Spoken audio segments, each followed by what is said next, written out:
कि जो टेम्पल चोरी नहीं, टेम्पल के अंदर जो संपत्ति है उसकी चोरी, ये वहाँ के देख रेख करने वाले ही किए हैं।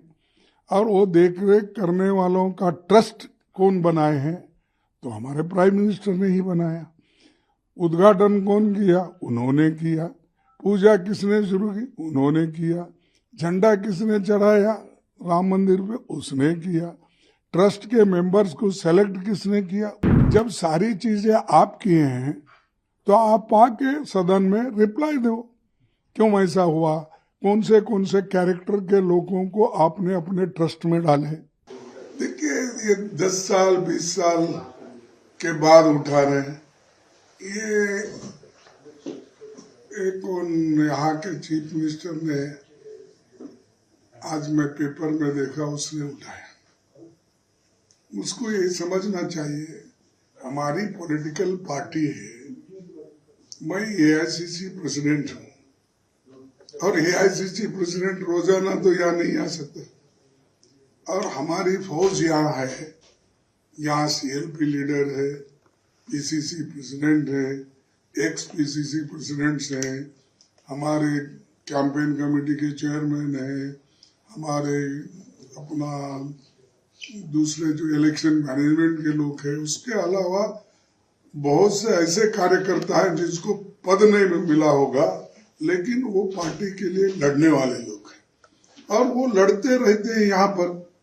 तो क्या रोज उठ के मोदी यहाँ आता है, शाह यहाँ आता है, नड्डा यहाँ आता है, हालांकि इसी एरिया का है, और क्या उनका नया जो प्रेसिडेंट बना बीजेपी वो आता है। तो जब जहां आना चाहिए वहां हम अपने पार्टी के कार्यकर्ताओं को स्फूर्ति देने के लिए आते हैं। इसका मतलब ये नहीं है टूरिस्ट के जैसा आए चले गए।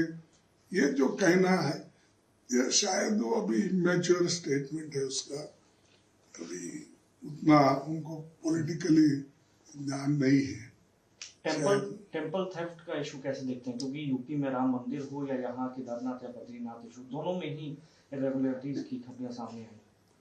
नहीं, हमने तो ये मुद्दा सबसे पहले उठाया, और ये जो टेम्पल चोरी नहीं, टेम्पल के अंदर जो संपत्ति है उसकी चोरी, और वो चोरी वहाँ के गहने, वहाँ की चांदी, वहाँ का सोना, वहाँ के पैसे, वहाँ के सोने के ईंट, चांदी के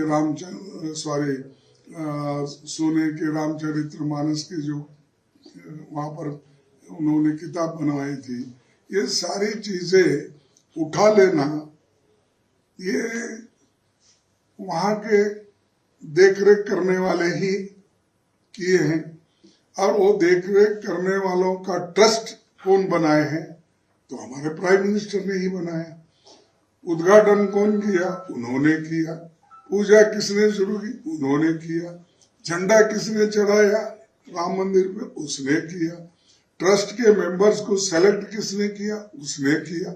इसीलिए हम चाहते हैं कि जब सारी चीजें आप किए हैं तो आप आके सदन में रिप्लाई दो, क्यों ऐसा हुआ, कौन से कैरेक्टर के लोगों को आपने अपने ट्रस्ट में डाले। हम पूछना चाहते हैं, आप क्यों डर रहे? समझ में नहीं आ रहा। आप आओ, रिप्लाई दो कि चोरी नहीं हुई, मैंने उनको कहा कि निकाल के रखो हिफाजत से, वक्त पे जब काम आएगा तब यूज करेंगे। क्या प्रधानमंत्री ने बोला? कौन बोले? ये जरा सोचने की बात है ना।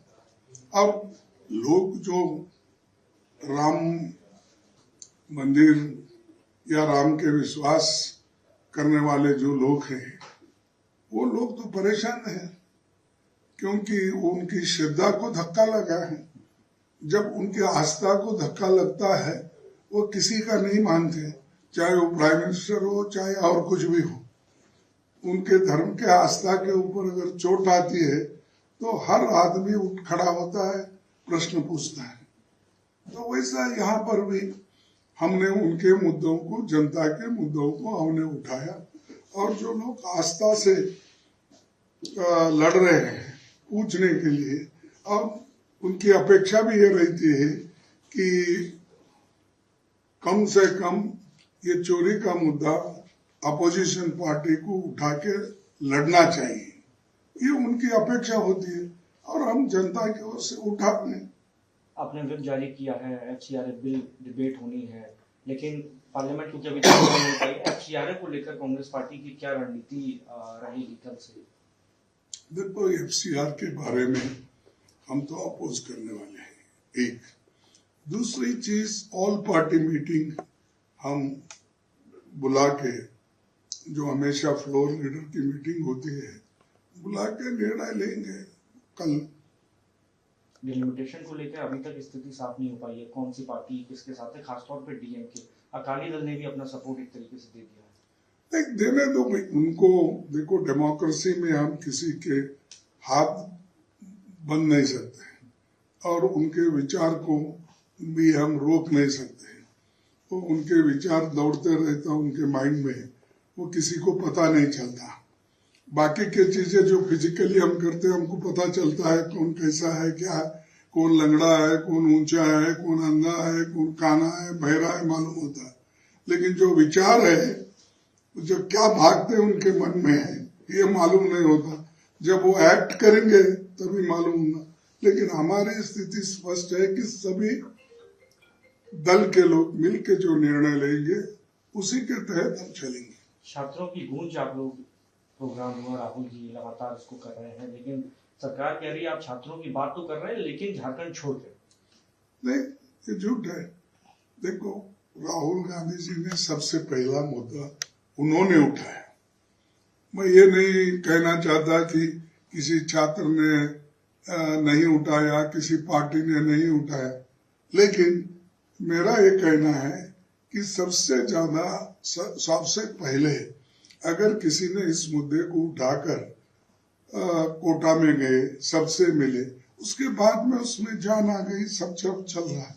और उसके साथ साथ छात्र भी अपनी डिमांड को रखे हैं, वो भी लड़ रहे हैं, लेकिन उनके लड़ाई को सबसे ज्यादा पुष्टि मिली राहुल गांधी जी के कार्यक्रम के, और राहुल गांधी जो यंगस्टर्स को बूस्ट दे रहे हैं, उस बूस्ट का फायदा उनको भी हुआ।